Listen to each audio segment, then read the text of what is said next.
What we have seen over the last couple of years within PJM is a mismatch with load demand and generation supply. The price of electricity, including the customers that we serve in Pennsylvania, are increasing. Data centers and huge cities, but there's also these, 1.3 million residential customers of PPL. When you have these very large customers, hyperscalers, data centers, they're paying a proportionately much larger part of that system. So the costs for everyone else ultimately go down. A lot of it just comes down to how you're telling this story to your customers. We need to be a consistent, transparent voice for our communities. Having to create structure and guidelines where they didn't exist.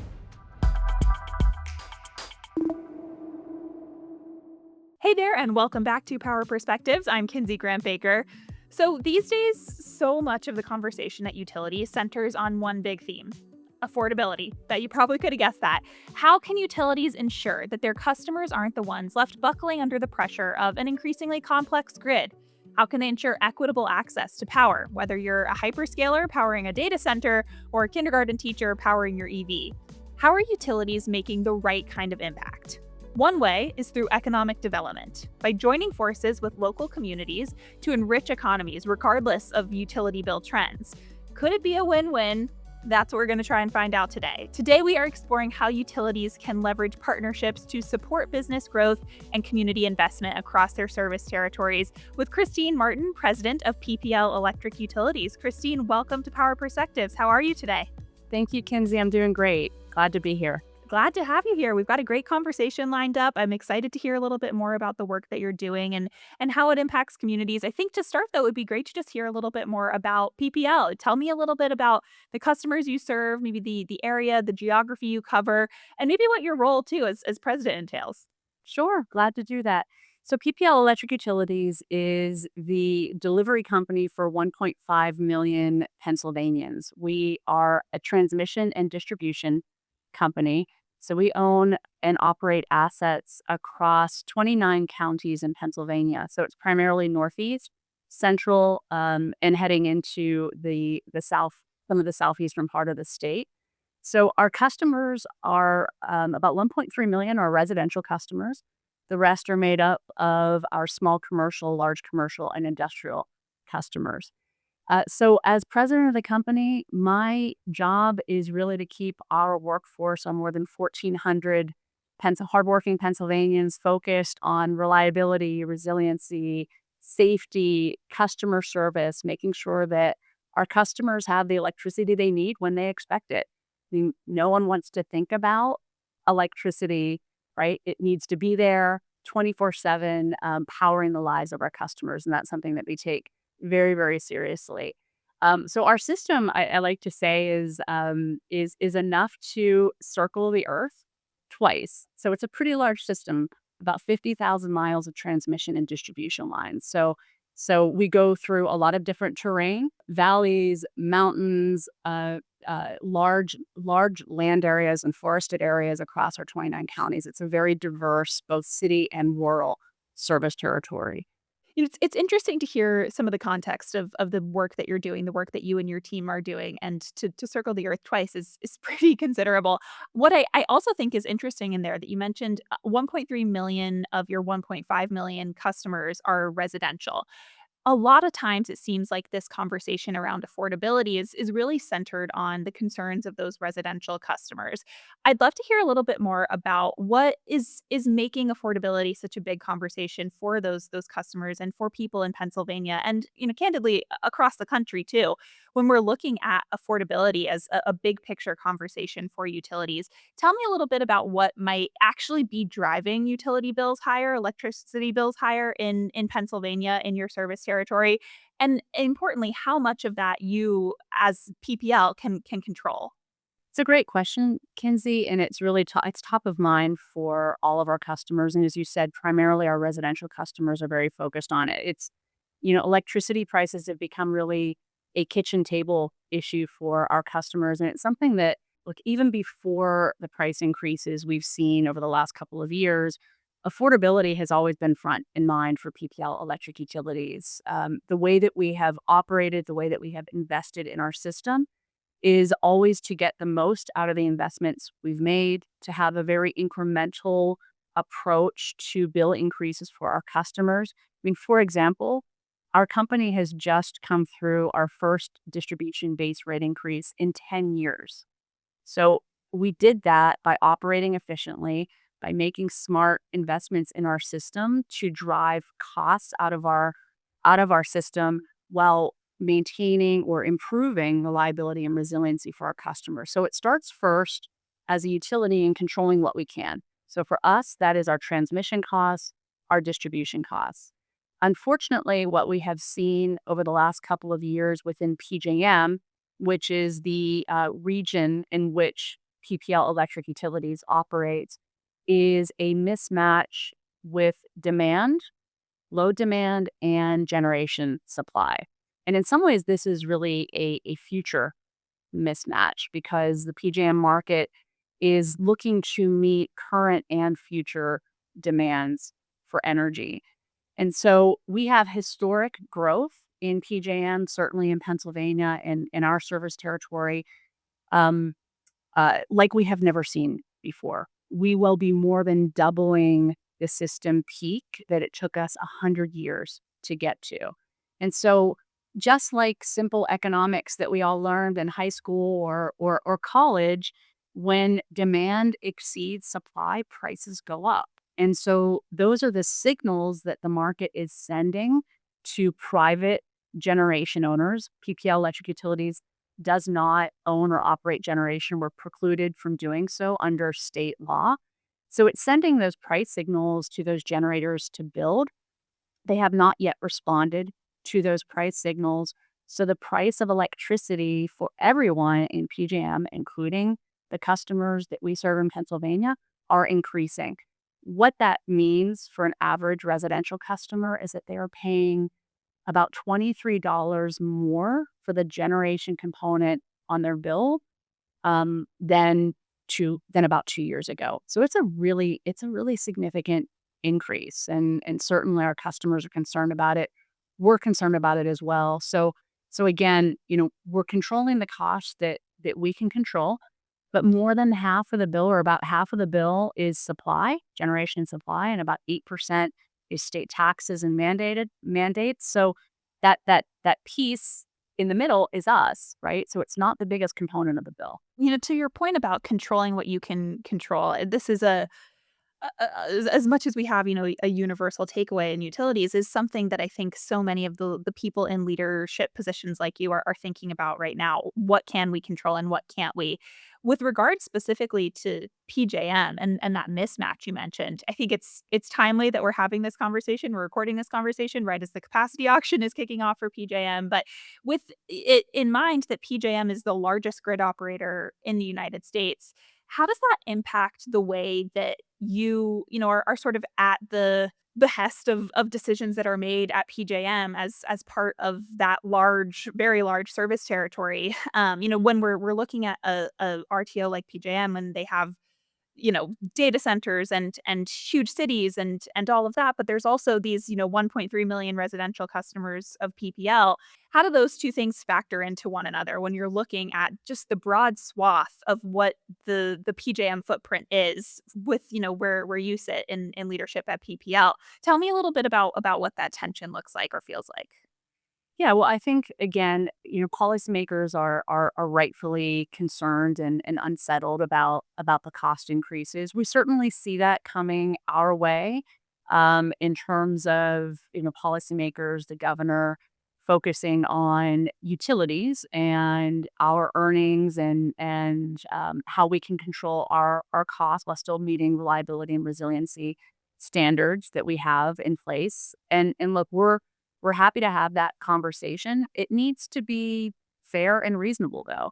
Again, a large portion of the bill is not what we control. So while we should be expected to be efficient and deliver value for our customers, we're also a regulated entity. There is nothing that we do that is not reviewed by a federal regulator or a state regulator.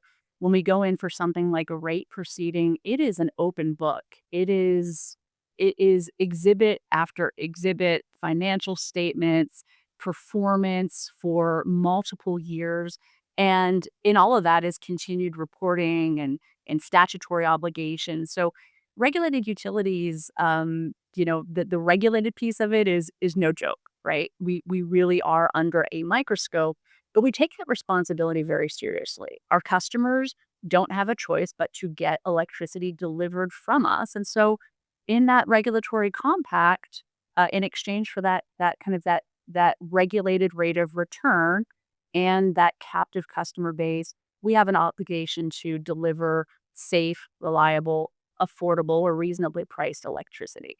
Now, on the generation, the supply side, your question about PJM, I want to talk a little bit about large load, and what we've done to try to protect our customers again, at least from the costs that we control on our transmission system.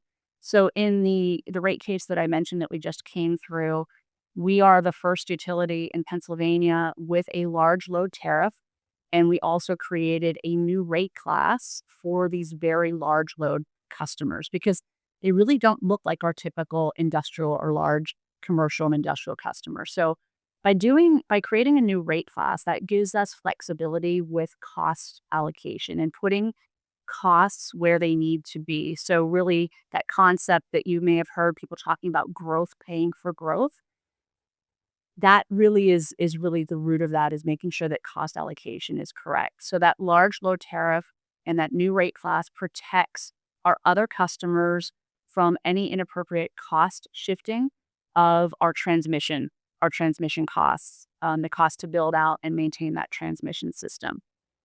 Just sticking kind of with transmission, the other side of the large load growth and broader economic growth that we're seeing is really ultimately downward price pressure, at least on the transmission side for our customers. So think about the transmission system and the distribution system as highways, right? It's existing infrastructure. It needs to be upgraded, maintained. But the more users paying for that infrastructure, the lower the cost for everyone. With electricity cost allocation, the more volume you consume on the system, the more you pay.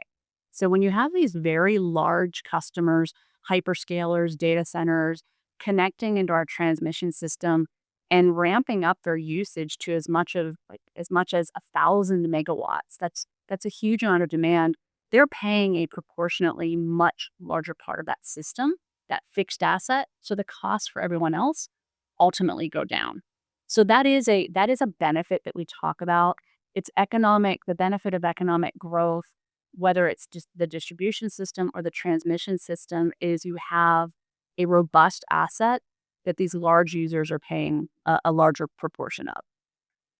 First of all, wonderful context to really frame this conversation around affordability that truly is centered on the changing nature of the load in the United States, of demand in the United States. I know you've been pretty specific too about the math. PPL has said that the first gigawatt of new large load added is expected to reduce the transmission portion of a typical residential bill by around 10% additional savings as more load comes onto the system. When you're looking at that as a real potential benefit for residential customers, framing that with the reality that a large load tariff, a new rate class for large loads specifically, how do you balance incentivizing those large loads to build where you are while also ensuring that you can prioritize affordability for residential customers? So really for PPL Electric Utilities, the big incentive for these large load customers to be on our system is the capacity and resiliency of the system that we've built and invested in over decades. So really what distinguishes PPL Electric Utilities transmission system perhaps versus some of the surrounding systems is really the investments that we've made over the last decade, the incremental investments, which has created a transmission system for the benefit of all of our customers that can accommodate this additional load. So it's not necessarily a financial a direct financial benefit that we're providing to these large load customers. They're paying their way. They are paying for upgrades that directly serve them. They are making financial and load commitments that essentially cover the entire cost of both what we are upgrading for them, but also what ultimately is socialized across the rest of our customers. So what it means is that all of our customers will be made whole and will not be left holding costs for that large load if, for example, they don't use as much electricity as they've committed to use, or if they leave our system early, they're paying exit fees again to make everybody else whole. So there's really in that respect, from a cost allocation standpoint, it's neutral, right? We're making sure that our customers are whole. The benefit in terms of paying for the system is when that load starts to come into our system and these transmission customers are paying for all of that volume. So we're not as a company providing them with an incentive, right? So it's really kind of making sure that the rest of the customers are either seeing a benefit or are not being harmed. Now, the state itself has provided some financial benefits, taxation benefits for data center customers to attract them to the state. They did that a number of years ago. It's not really unlike other economic benefits they've had for manufacturing customers or others over the years. So it's the tools that the state can use for economic development. Where we sit is making sure that we've got the infrastructure in place that can attract businesses to the state. And that is really where I think PPL Electric Utilities has distinguished itself as a really good partner for our state in attracting economic growth to that 29 county service territory. Yeah, I mean, it makes a lot of sense, and I think there's an element of this conversation too where a lot of it just comes down to how you're telling this story to your customers. You mentioned as a regulated utility, it's not like your customers have a choice really to go somewhere else, especially when we're talking about the residential customers. How do you communicate to them when we see so much, NIMBYism and I don't want a data center and these are, customer advocacy groups that are really working hard to make these things not join the grid or not be built, right? How do you communicate the efforts that you're putting in here to the sort of everyday people who might be concerned about affordability or might be concerned about the bill that they're getting in the mail each month? What does that storytelling look like for PPL?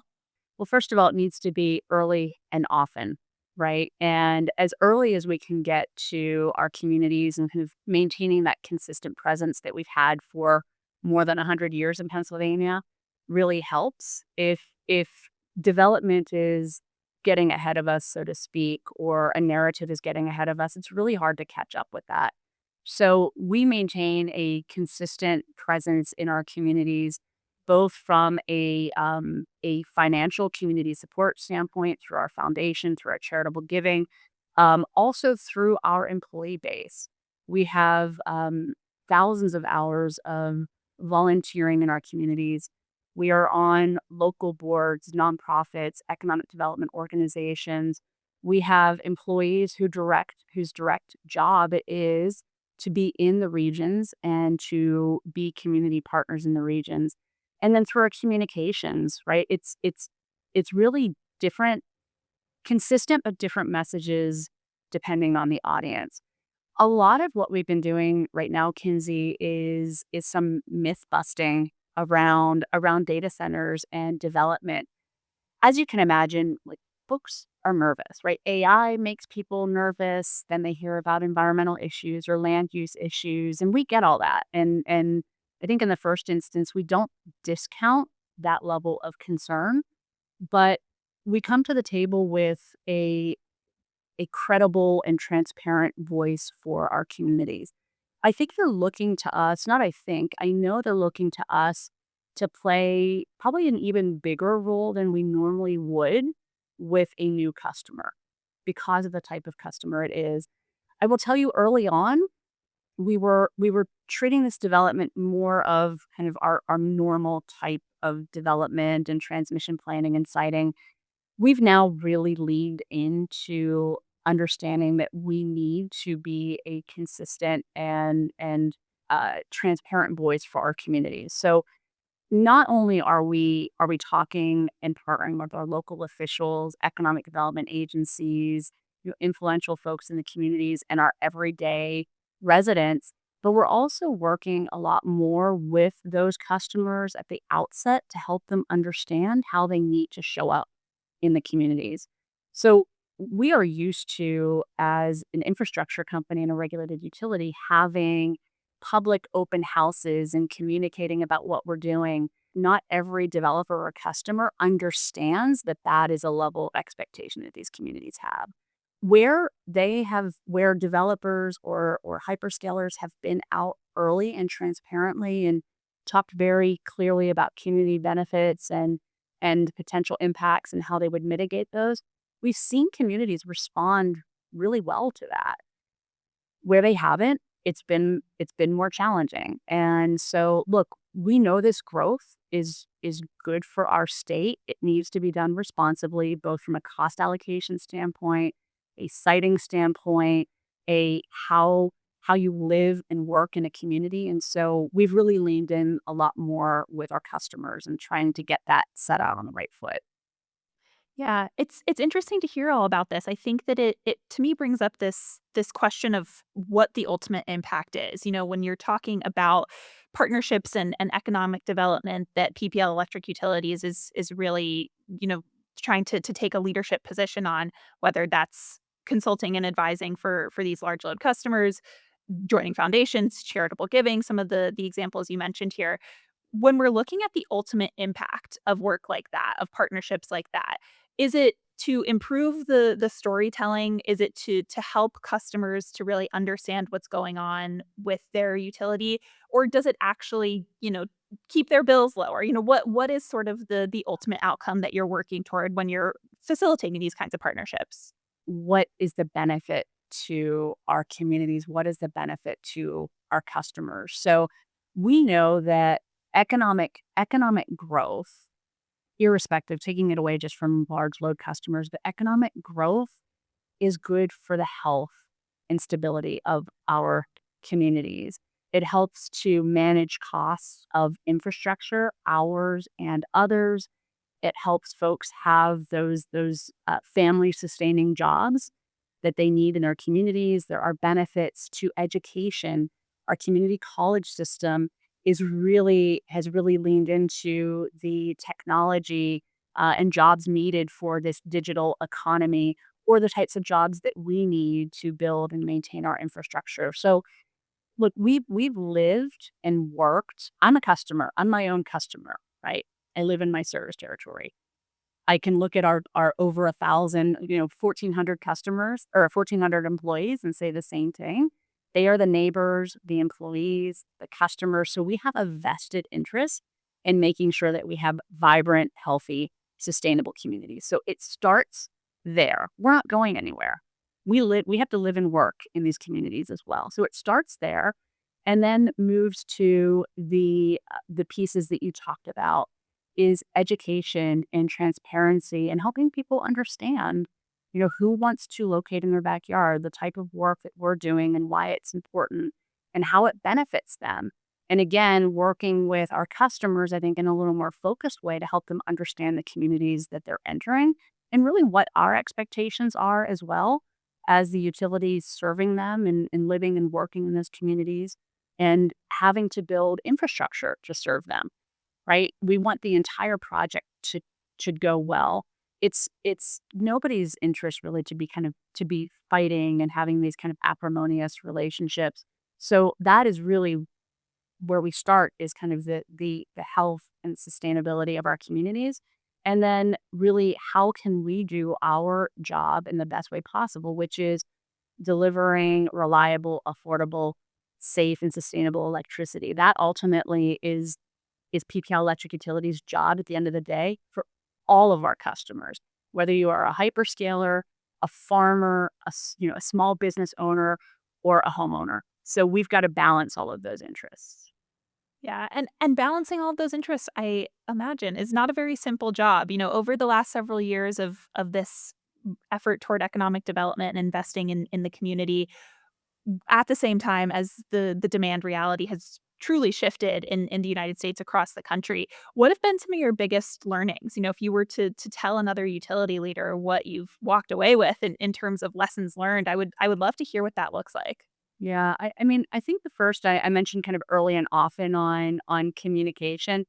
Look, I think that is it's not it can never be too early and can never be too often, right? So I think kind of not taking that for granted. Sometimes we can get into our own utility bubbles, and sometimes even kind of with our state partners, kind of we're operating in this place that we know the rules, we know the end game, right? You've got to make sure that folks that are impacted are joining you at the beginning and carrying through. And so like township supervisors and local officials have been really at the center of a lot of this growth in our communities. And so look, if I had to do something differently as a company, it would have been engaging them directly a lot earlier and helping them with kind of tools and knowledge they would they would need. I don't think anyone could have possibly anticipated the amount of growth that we're seeing and the level of activity. It came really fast. I think we collectively caught up really quickly, Kinsey. But again, hindsight's 2020. So that would be one of those things is perhaps not to take for granted that everyone understands the business that we're in and what this growth looks like and why it's important. I mentioned electricity has become, a kitchen table issue. You've got to take it down to the kitchen table really at the outset. So I think that's a lesson learned. Reputation and transparency and credibility. Those are three words that we can live and die by as a regulated utility. And again, not taking that for granted and making sure that we are protecting that at all costs because it enables us to do the important work that we're doing. But leaning in with customers like we've never leaned in or had to lean in before and making sure that they understand that and how to show up in communities in which we're working would be another lesson learned. I think is really kind of we need to respect our role and responsibilities as a utility, but kind of going out of that a little bit, maybe to help our customers and our communities, is something that we've really leaned into, and so that would be kind of another lesson learned is that early and often communication, kind of working with the customers and not taking for granted that everyone knows kind of what's in it for them at the end. Yeah. Yeah, makes a lot of sense. I think it also tees up an interesting question about how all of that might change. When we look ahead, how do you think the conversation about a utilities role and maybe even specifically a regulated utilities role in a local community could shift in the coming years as the reality of working in utilities shifts? Tell me a little bit more about your vision of what community involvement, what, community engagement looks like for utilities as we move forward. We need to think about it in a much more expansive standpoint. Now, taking a step back, I mean, PPL Electric Utilities has always been extremely present and involved with our communities and with our regulators, with our policymakers. So it's not that we haven't been doing something that we now need to do. I think it's more of where we're showing up. So maybe in the past we weren't as active in planning commission conversations or some of those local conversations around ordinances and kind of how folks are planning their communities.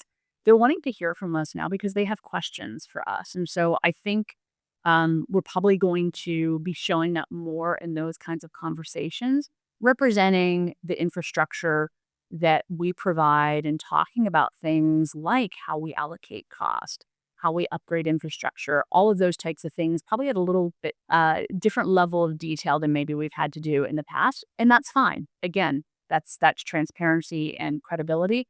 I'd rather they ask us because we have the answers to provide to them. So I think it's really around, I think, some of those details that maybe folks weren't paying as much attention to in the past.